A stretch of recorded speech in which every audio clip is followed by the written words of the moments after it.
Imagine you're alone in your house late at night. The house is quiet, too quiet. Then you hear it, a soft thud from somewhere below, deep in the basement. You tell yourself it's just the house settling. But is it? It will make you think twice about ever going down into your own basement again. Keep watching, if you dare. Hi guys, welcome back to the channel. In today's video, we'll uncover 3 terrifying true basement horror stories that will leave you looking over your shoulder. So grab a snack, get comfortable, and let's jump into these spine-chilling tales. Story 1, The Whispering Walls by Tyler Bishop. Tyler Bishop had always been a skeptic. Raised in the quiet town of Ellsworth, Pennsylvania, he'd heard all the rumors about the old family house that loomed on the outskirts of town. The locals often spoke of strange happenings surrounding it. Despite the eerie stories, Tyler never took them seriously until he moved back into the house. After spending years in the city, Tyler returned to the mansion to escape the fast pace of urban life.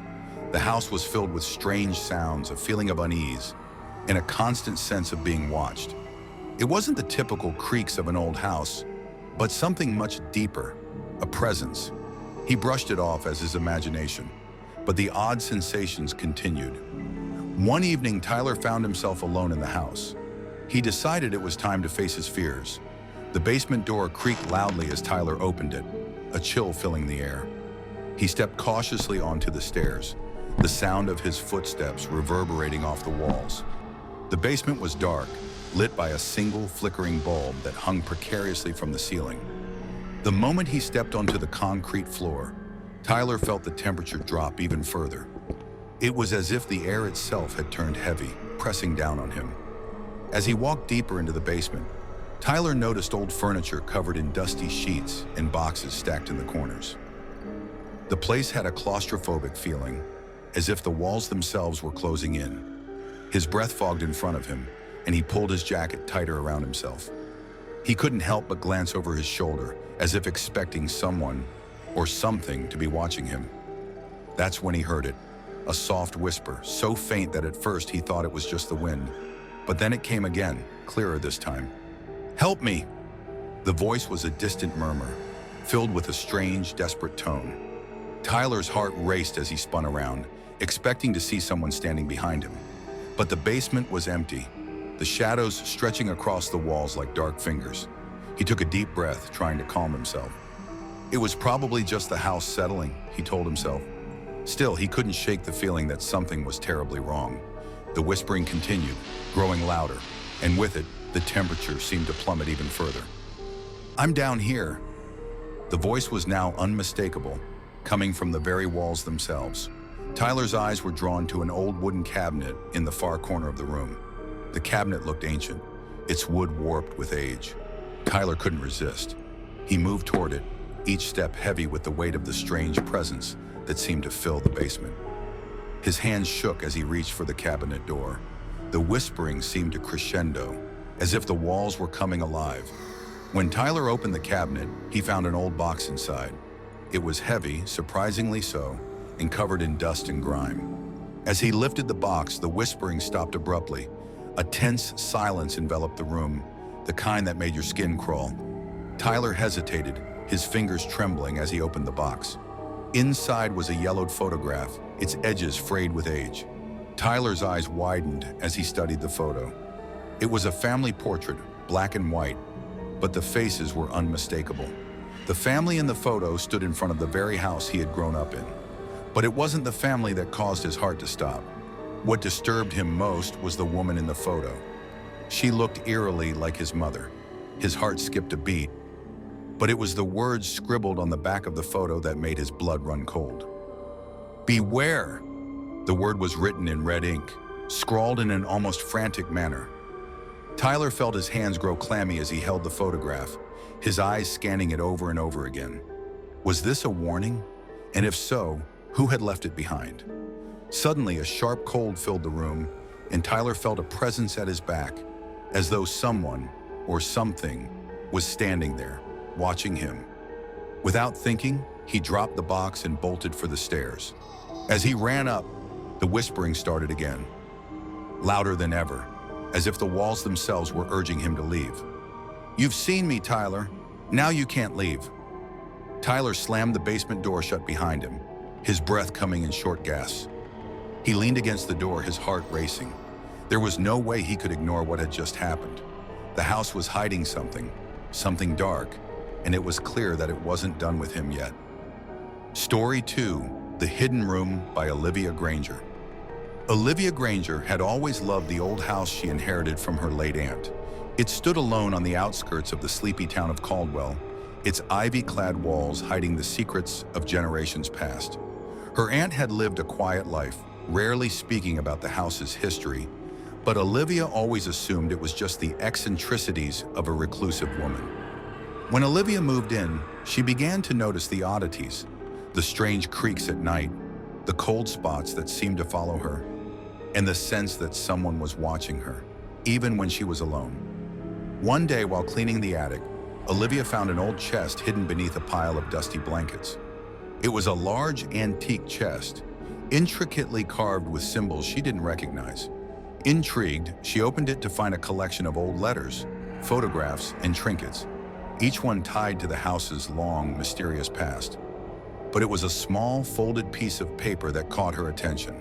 The paper was old and brittle, the ink faded, but the words were still legible. The hidden room is beneath the floor. Olivia's curiosity was piqued. She hadn't noticed any secret compartments or hidden doors in the house, but the idea of a hidden room intrigued her.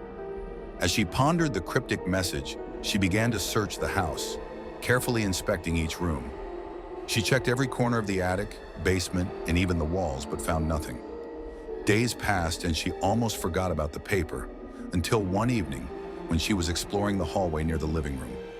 The house was eerily silent as Olivia paced the floor, running her hands along the walls, searching for any irregularities. Suddenly she felt it, a faint draft coming from beneath the floorboards. Her heart skipped a beat. She knelt down and pressed her ear to the ground. There it was again. She could hear the whisper of air moving from beneath the floor. Olivia grabbed a crowbar and, with a few well-placed tugs, pried up one of the floorboards.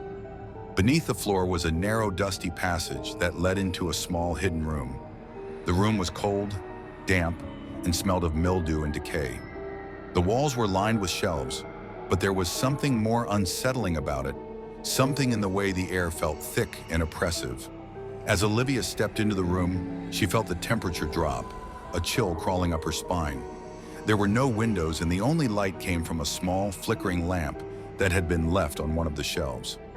As Olivia ventured further into the room, she noticed the objects scattered across the floor: old furniture, discarded clothing, and what appeared to be a collection of antique dolls.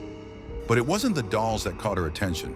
It was the large framed photograph leaning against the wall. The photo was of a woman, a younger version of her aunt, standing in the very room Olivia had just entered. But the woman in the photograph was not alone. Beside her stood a man with a cold, haunting smile, his eyes dark and empty. There was something sinister about the way he stood, his presence so oppressive it seemed to bleed through the photo. As Olivia stared at the photo, she felt a shift in the room. The air grew heavier, and the lamp flickered violently, casting shadows that seemed to move of their own accord. A voice, low and raspy, whispered in her ear, "You shouldn't be here." Olivia spun around, her heart racing, but there was no one there. The room felt alive, as if it was breathing, and she couldn't shake the feeling that something was watching her from the darkness. Terrified, she backed out of the room, but the door slammed shut behind her, trapping her inside. She struggled to open it, but it wouldn't budge. The whispers grew louder, swirling around her, and the temperature dropped even further, leaving her breath visible in the air. Desperate, she searched for another way out, but all she found were the eerie objects, items that had been left behind, as though the room had been abandoned for years. Just as she was about to panic, the door creaked open. Olivia ran out of the room, slamming the door behind her. As she stumbled down the hallway, she heard the whispers again, faint but unmistakable. It's not over. Story 3, The Watcher in the Dark by Sam Carter. It was a late winter night when Noah first noticed the figure in the window. He had just moved into the old farmhouse, nestled deep in the woods, miles away from the nearest town. The isolation was what had drawn him to the property in the first place. a peaceful retreat from the chaotic world. But from the moment he stepped inside, something felt off, as if the house held memories it didn't want to share. Noah had spent the day unpacking, settling into his new home, but the moment nightfall hit, the unease set in. As he sat in the living room, trying to relax with a book, he glanced up and saw a figure standing outside the window. The figure was barely visible, just a silhouette against the dark landscape. Noah froze, convinced that it was someone from the nearby farm, perhaps a neighbor or a lost traveler. But when he stood and moved closer to the window, the figure vanished into the dark, as though it had never been there at all. He shrugged it off, attributing it to the shadows in his tired eyes. Still, a knot of discomfort tightened in his stomach. After a long day of traveling and unpacking, his mind was probably playing tricks on him. That night, Noah barely slept. Every creak of the floorboards, every whisper of the wind outside made him jump. He tried to reassure himself that it was just an old house settling, but every time he closed his eyes, he felt as though someone was watching him from the darkness. The unease grew worse as the days went on, but it was on the fourth night that Noah knew something was terribly wrong. It was around midnight when he awoke to a strange sound, a low scratching coming from the back of the house. It was faint at first, but as Noah listened, it grew louder, more persistent. He tried to dismiss it as an animal, perhaps a raccoon or a fox, but then he heard something else, the unmistakable sound of breathing, heavy, raspy breaths coming from just outside his bedroom window. He stood frozen in place, his heart pounding in his chest. His mind raced with every possible explanation, but none of them made sense. What could be out there in the woods, breathing like that? With his pulse racing, he slowly crept toward the window and pulled back the curtains. At first, he saw nothing, but as his eyes adjusted to the darkness, he noticed something, or rather someone, standing by the edge of the woods. It was a tall figure, cloaked in darkness, staring directly at him. Noah's blood ran cold. He could see nothing of the figure's face, just an outline, like a shadow against the night. Frozen in fear, he couldn't tear his eyes away. The figure didn't move, didn't even blink. It just stood there, watching him with an intensity that sent chills down his spine. The longer Noah stared, the more he felt like he was sinking into a nightmare. Suddenly, the figure took a step forward, and Noah snapped out of his trance. He backed away from the window, his breath shallow and rapid. He had to get out of the house, he realized. This was no coincidence. But as he reached for the door, something caught his eye, a shadow moving across the hallway, a faint silhouette darting in and out of sight. Panic surged through him. Noah bolted for the front door, but as his hand reached for the handle, the scratching sound began again, this time coming from inside the house. It was as if something or someone was crawling through the walls, getting closer and closer. With a scream, Noah ran out of the house and into the freezing night. He didn't stop until he reached the nearby town, heart racing, legs aching from the sprint. The next morning, he returned with a group of locals to check the house.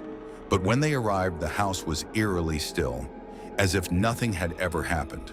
The windows were locked, the doors closed, and there were no signs of anyone or anything unusual. But as Noah stood on the porch, staring up at the house, he couldn't shake the feeling that someone was still watching him from the dark windows. And to this day, he wonders if the watcher in the dark is still out there, waiting for the next person to move in. Thanks for watching. If you like this video, please like, share, and subscribe to our channel for more creepy stories. Which of these stories gave you a chilling experience? Let us know. Until next time, stay curious, stay safe, and remember, sometimes the scariest stories are the ones that are real.